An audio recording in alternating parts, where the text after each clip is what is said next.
Greetings, YouTube! The Doctor is in. Dr. Urias Papers here, coming at you with another commentary on Dungeons and Dragons. And today we are specifically going to be talking about news that hit earlier today, and it has to do with Critical Role. And you can see from this picture, Critical Role has 2 new employees. We're going to talk about that. We're going to talk about this particular article that came out in the Los Angeles Times today. And we are also going to be talking about another article about Critical Role that came out in Rolling Stone, of all places. Second time Critical Role has been in Rolling Stone, a couple of days ago. So, lots to go over, lots to talk about. Don't go anywhere and stay tuned.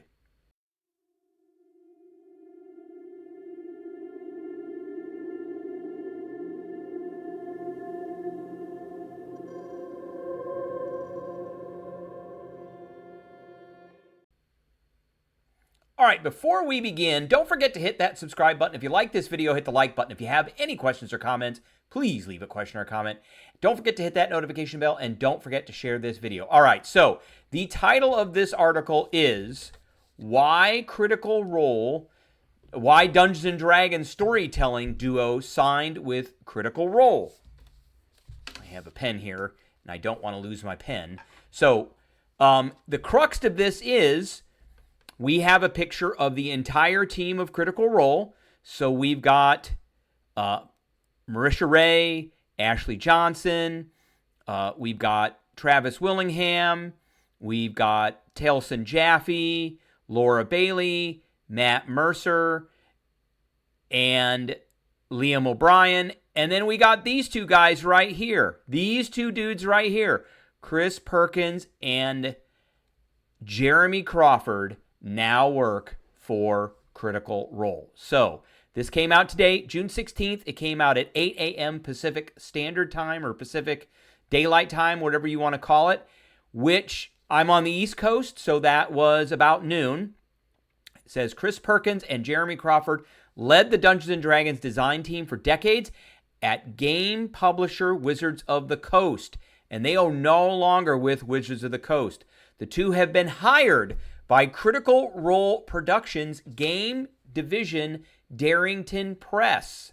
So if you don't know, Darrington Press is the company it's a sub-company that is a subsidiary of Critical Role Productions, and they are responsible for making role-playing games like Candela Obscura and Daggerfall, which just came out, but they also make some card games and some tabletop games and things like that. So the move is part of a continued expansion of Critical Role as a production company, which started as a web series. So we just got done with Campaign 3, which started in the fall of 2021. It is the 10th anniversary of Critical. If you didn't know, the Critical Role started in the fall of 2015. So that was with Campaign 1 when they were still with Geek and Sundry. And now they are on their own, and they have been on their own since late 2018 when they started their own company, and Geek and Sundry kind of went to the wayside.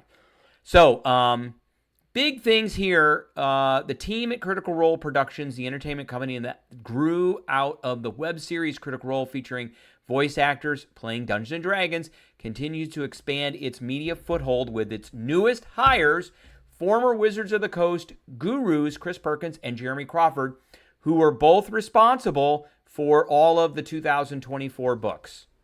So Chris Perkins was in charge of creativity, and Jeremy Crawford was in charge of rules. And so those books came out of the mind of Chris Perkins and Jeremy Crawford. Crawford and Perkins, who led the Dungeons and Dragons team for decades, they both have worked for Wizards of the Coast, or some form of Wizards of the Coast, together, I think, over 30 years. I think Chris Perkins had worked for them for 20 years.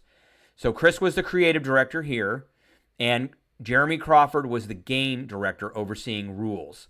And their departure came this year. So Chris Perkins left Wizards of the Coast around February, and Jeremy Crawford left in April.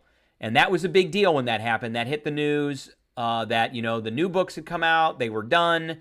They got off the printing press. They stayed until essentially the Monster Manual came out, and then they left. So they were wondering what their next move was going to be, and now the news is out that they joined Critical Role's Darrington Press game division, which means they're going to be involved in game design and hopefully some expansion for Daggerheart. Daggerheart is selling pretty well on Amazon right now, and if they make enough money, there should be some expansions. A role-playing game is pretty much only as good as the expansions that come out. You might have a rule book that comes out for a game, and then it just kind of dies off because it doesn't get any expansion material. So, Perkins says here, I was committed to staying with Wizards until after D&D's 50th anniversary, which gave me lots of time to work on succession planning and exit strategy. So, and he, true to his name, he stayed there until after the 10th anniversary, which was in January. Well, really, it was all of 2024 was their 50th anniversary, and then he left. So what brought me out of retirement was the chance to work with Jeremy and the brilliant folks at Critical Role on things that have a lasting positive impact on the world. Now, I'm going to ask, I'm sure he is jazzed about the chance of working with Jeremy Crawford again, but I'm sure he is even more jazzed with money. And how much is Critical Role paying him? I don't know. It doesn't say in this article at all, but I'm sure they're paying him quite a bit because Critical Role and Critical Role Productions makes a lot of money. Not only do they make money off their streaming, but they also make a ton of money off of all their other ventures, like the games that they make, the books that they publish, the comic books that they have published, and then all of the cartoons they've done. Remember, they've had the top cartoons on Amazon Prime for a very long time now, so for several years, and they're getting ready to expand even more. So they did 2 seasons of Vox Machina. They're going to do a 3rd season of Vox Machina, and they're also coming out with a season of The Mighty Nine. So and they're always number one. They're number one on Amazon every time. And they're very well made, too. I really do like the cartoons quite a bit. So Chris and I talked about his retirement plans for years. So his approaching departure was long on my mind.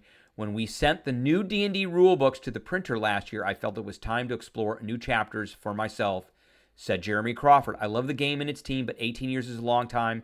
I was ready for a new adventure. The chapter that we've now opened feels like coming home, resuming work with Chris and returning to Southern California. So here's what I want to point out. Where is Critical Role? Here is where Critical Role's, this signs and printing at this address here. And here's the Hollywood Mountain right here. There's the observatory right there. And Critical Role is located, their studio is located right here on Magnolia Boulevard. And apparently they still have that sign out there. So that place is out of business, and they moved in there in 2018. So that's when they say Southern California, that's what they mean. It's in downtown Los Angeles in Burbank. So the founder and CEO, Travis Willingham, also a member of Critical Role, he gave a few quotes here. So there are 2 of the biggest names that we've certainly been aware of and that have influenced TTRPGs and the games we played. When we first caught wind that they were thinking about taking time off from where they were at, we said, hey, listen, we're over here making cool, nerdy things. If it's ever of interest to come over to Critical Role and mess around with what we're doing, we would love to have a conversation. Now, it sounds like Travis was instrumental in getting these 2 over. And he is the CEO of Critical Role Productions. So they have come on to Darrington Press, which is their TTRPG game subsidiary, and I guess they're going to be working there. Now, I have a few questions that come out of this, and those questions. The first question I have is, what influence did Hasbro have on Crawford and Perkins leaving? So I know that there has been lots of miscommunication between Hasbro Corporate and some of their subsidiaries, particularly with Wizards of the Coast and particularly with Magic the Gathering and Dungeons and Dragons, especially with the OGL debacle. How much did Hasbro have to do with the OGL debacle? and what kind of hand did some of the people at Wizards of the Coast and Dungeons and Dragons have in it. And maybe that left a bad taste in Chris Perkins and Jeremy Crawford's mouth. Maybe they weren't being given the ability to be as free as they wanted and as creative as they wanted. Maybe they were sick of having corporate managers at Hasbro review everything they were doing. So maybe they thought it was time to go and they could have some more freedom. Now, how much freedom will they have at Critical Role? And creatively, how much are they going to be able to do? How much, they are now going to be working for a group who actively, they're a business. Critical Role is definitely a business, but they are a business made of people who do a lot of role playing. Matt Mercer writes a lot of the stuff for them. He writes, all the adventures and everything. So having them as a boss isn't too bad. And then will they be creating for the show? And will we see them in the DM's chair on the show? Maybe to give Matt a break for several episodes? I don't know. We'll have to see. I think it would be pretty cool to see both of them in the seat. Crawford, not my favorite DM. He is pretty bland, but Chris Perkins actually is not a bad DM. So that brings me to the end of this article here, because they just talk about some other games and things. And so the last question that LA Times has is, are there already ideas brewing for Darrington and the duo? And Perkins says, oh, heavens, yes. And then they left it at that. So we'll have to see what's going to happen. And are they going to be making supplements for Daggerheart or supplements under the SRD and the OGL for Dungeons and Dragons at Darrington Press, which I think would be pretty cool. Because there have been a few supplements for the Critical Role world before they came out on the D&D Beyond website. So, second thing that we've got here, and I'm going to increase this a bit so I can see it. Second thing I've got here is we had an article for Critical Role come out on June 13th in Rolling Stone. And here is the crew of Critical Role, and they are at the Chicago show. So they just did a show in Chicago. I believe that was in April. And they're doing kind of this tour for the 10 years of Critical Role. Remember I said Critical Role is 10 years old this year. They started in the fall of 2015. And so they are apparently going around all over the place to do tours. And Chicago was one of the stops on their tour. So a few things that we got in here that they mention is they did mention a video game. So they kind of go through the Critical Role and the history of it and what they do and how much they've done. And there's a little thing in here for Age of Umbra, which is their mini campaign that they've got for Daggerheart. It's a mid-April Thursday in the fantastic realm known as Chicago. And they were at the Wintrust Arena. And I looked up the Wintrust Arena, and it was sold out. And the Wintrust Arena has a capacity of 10,387 seats. So they can go and sell out 10,387 seats. That's not easy to do. And it sounds like they did it pretty fast. And I'm sure people paid, 20, 30, 40, 50 bucks a ticket. I don't know. I don't know how much those tickets are. But, it sounds like they probably made a lot of money off of ticket sales. They made a lot of money off of T-shirt sales because they have a ton of T-shirts. And I'm sure they brought all the rest of their swag and everything to sell there. So I'm sure they made millions off of that show. And so they talk about their show Vox Machina, which was the most in-demand animated series of anything, let alone Amazon Prime. And then they said, and there's buzz about an upcoming video game. So I don't know. Maybe they're going to make something that is going to rival Baldur's Gate 3. I mean, we'll have to see. So they also mention, they go through kind of a little bit of the Critical Role history. They talk about by 2021, they were the most money on Twitch. Now, they live stream on Twitch on Thursday. And if you are a subscriber of theirs on Twitch, which you have to pay for, then you can watch the replay of the video on demand on Twitch after that. And then on Mondays, that will come out on YouTube, and you can watch it on YouTube. But all of their stuff is on YouTube more or less every week. So you can see that. And here they are dancing on stage at the Chicago show. They put on a pretty good show. In 2025, Critical Role is one of the brightest lights in an increasingly popular medium of actual play. Talk about Dimension 20 being at Madison Square Garden with 20,000 people there, which is amazing. And then they talk about, some of the characters they played and some quotes from Liam O'Brien and Taliesin Jaffe. And then large shows are increasingly becoming a big part of Critical Role. They've done more than a dozen over the past several years. They always do one. They basically have done one every year. And they do a live show at Gen Con, so that's there. Chicago Adventure is the first of a 5-stop 10 anniversary tour that will take them from Australia to Radio City Music Hall. Now, they are going to be at Radio City Music Hall on October 7th, and Radio City has a capacity of 6,013, and I'm sure they've already sold that out. And then there's Matt Mercer on stage, and they've got like a big stage production. There's his DM screen in the back, and they talk a little bit more about what they're doing and where they're going. And then a couple of weeks after their Chicago show, the cast is back in the studio in Los Angeles, where I showed you that was. And this is how I found it. It said it's an unassuming from the outside. The front still has the name of the now defunct lighting company whose space Critical Role partially moved into in 2018 before fully taking over. Let me tell you, AI knows exactly where they are.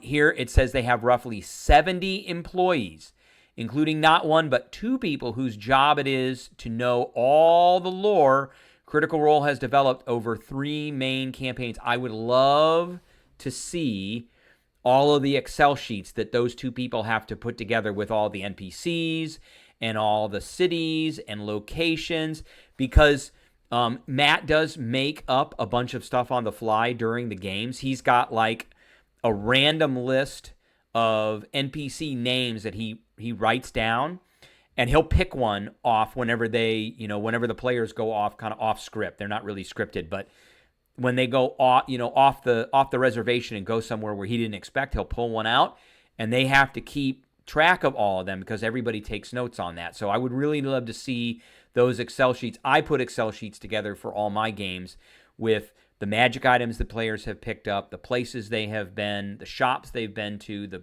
NPCs they've been to. So I can imagine that's a pretty hefty list. And then they say there's a room full of models and miniatures. So we've seen Matt do shorts where he puts together the sets, the miniature sets for the Critical Role folks. So, we've seen all that, and they've got a whole room that's got all the dungeon tiles and Dwarven Forge dungeon tiles in it. And then they kind of go through a little bit about Daggerheart and the studio itself. They've got a picture here of the triangular table that they play at here in the backdrop. This is for Age of Umbra and their latest Daggerheart. And then you can kind of see the background of Matt's DM screen. He's got this huge DM screen. He's got all of his notes put up here.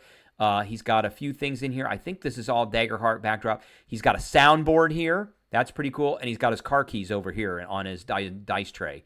So, and lastly, they kind of go over how they've been friends for a while, and they've been together for more than 10 years. They started this I think back in 2008. Here's a picture of everybody in Chicago at the sold-out show. So, I mean, I personally think that Rolling Stone did a good job interviewing everybody, talking about them, getting them to talk. This paragraph in particular, I'm going to read through because it's really important, and it's a topic that has come up on a few other channels as of late. So high-stakes fictional drama on the table, notwithstanding, there really doesn't seem to be a hidden side to Critical Role. They really are as friendly off-camera as they are in public, and they work well together as their fantasy heroes do, often better. In fact, to find any real drama, you have to go back to the earliest days of Critical Role when another voice actor, also named as Orion Okaba, who was part of that first home game, left the show after the 27th episode. The cast declines to talk about it, and the fan community has largely forbidden any online discussion of the exit. That's not true. There's lots of videos out there about Orion Akaba and why he left. It's fair to say, though, what few incidents like this exist have helped inform what Critical Role and the relationships that make it up aspire to be. So you can go to this article, just search Critical Role and Rolling Stone. You'll find it. It was published 3 days ago. This is not the only Rolling Stone article. There is another Rolling Stone article for Critical Role. That was pretty good. It has pictures of them out in the desert lounging around. And if you go to the LA Times, then you will find this article here about Jeremy Crawford and Chris Perkins joining the cast of Critical Role. And it has the cast there. So you'll find that one. That was published today in the LA Times. So that is a video I have for everybody. I hope everybody enjoyed, and I will catch everybody